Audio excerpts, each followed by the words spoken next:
হঠাৎ দরজা খোলার আওয়াজ শুনতে পেলাম। সামনে তাকিয়ে দেখি রিয়া ম্যাম আসছে। আমাদের কাছে এসে একবার ভালো করে তাকিয়ে দেখলেন আমরা মাথা নিচু করে দাঁড়িয়ে আছি। রিয়া ম্যাম বললেন, তোমরা তো আজকে থেকে আমার বডিগার্ড নাকি? তাসলিমা বলল, জি ম্যাম। রিয়া ম্যাম বলল, তোমার নাম কি? তাসলিমা বলল, আমার নাম তাসলিমা। রিয়া বলল, ওহ তাসলিমা, খুব সুন্দর নাম। কত বছর ধরে পুলিশের চাকরি করো? তাসলিমা বলল, এই তো ম্যাম, মাত্র 3 বছর। রিয়া ম্যাম বলল, ও বিয়ে হয়েছে তোমার? তাসলিমা বলল, না ম্যাম, তবে বিয়ের কথাবার্তা চলছে। রিয়া বলল, একটা কথা কি জানো তোমরা? তাসলিমা বলল, কি ম্যাম? রিয়া বলল, কি ব্যাপার, শুধু তুমি কথা বলছো? এই ছেলে, তুমি কথা বলো না কেন? আমি বললাম, জি ম্যাম, আমাকে তো আপনি কিছু বলেন নাই। রিয়া বলল, তোমার সাথে একটু পরে কথা বলবো, তুমি অপেক্ষা করো। তো মিস তাসলিমা, আমার সাথে যারা কাজ করে এক কথায় তাদের বউ বাচ্চা এমনকি স্বামীও থাকতে পারবে না। আমার মতোই সিঙ্গেল হয়ে আমার সাথে কাজ করতে হবে, বুঝে গেছো? তাসলিমা বলল, জি ম্যাম, আর বলতে হবে না আপনাকে। রিয়া বলল, আর যদি বিয়ে করার ইচ্ছে থাকে তাহলে এখনই চাকরি ছেড়ে চলে যেতে পারো। আমি বললাম, ম্যাম, আপনাকে পার্সোনাল একটা কথা বলবো। আমার দিকে একবার ভালো করে তাকিয়ে দেখলেন। রিয়া বলল, মাত্র চাকরিতে জয়েন করেছো, এর মাঝেই আমাকে পার্সোনাল কথা বলতে চাও? আমি বললাম, সরি ম্যাম, আমার ভুল হয়ে গেছে। রিয়া বলল, মনে থাকে যেন। আর তুমি আমার সাথে আসো, তোমার সাথে কিছু দরকারি কথা আছে আমার। আমাকে উদ্দেশ্য করে বলল। আমি বললাম, জি ম্যাম, কিন্তু। রিয়া বলল, একা একা ভয় পাচ্ছ নাকি? তুবা, এই তুবা।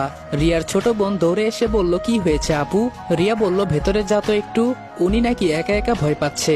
আমি মনে মনে বললাম, ও মা, আমি আবার কখন বললাম আমি একা একা ভয় পাচ্ছি? রিয়া বলল, কি মিস্টার, আসেন, নাকি আমন্ত্রণ জানাতে হবে আপনাকে? তাসলিমা বলল, ম্যাম, আমি কি এখানেই থাকবো? রিয়া বলল, তুমি এখানে দাঁড়িয়ে থাকো। রিয়া অবাক করে আমাকে ভেতরে নিয়ে দরজা বন্ধ করে দিল। এটা দেখে তো আমার কলিজায় পানি নাই, না জানি এখন কি করে।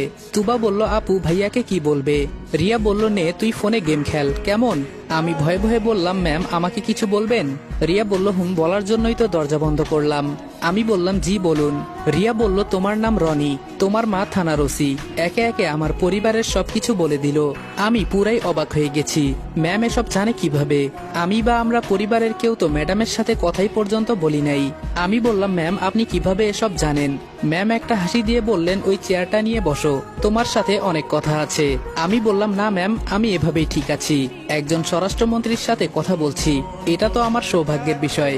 রিয়া বলল, আমার সম্পর্কে তো তুমি সবকিছুই জানো, আমি কি ঠিক বলছি?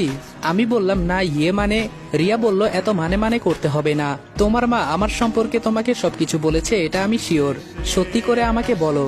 দেখো, আমি তোমাকে বিশ্বাস করতে চাই, তাই অবিশ্বাসযোগ্য কাজ করবে না আমার সাথে, এটা যেন মনে থাকে। আমি বললাম, জি ম্যাম, আপনার সম্পর্কে আমার আম্মু সবকিছু আমাকে বলেছে। রিয়া বলল, জানো, তোমার আম্মু খুব ভালো একটা মানুষ, উনি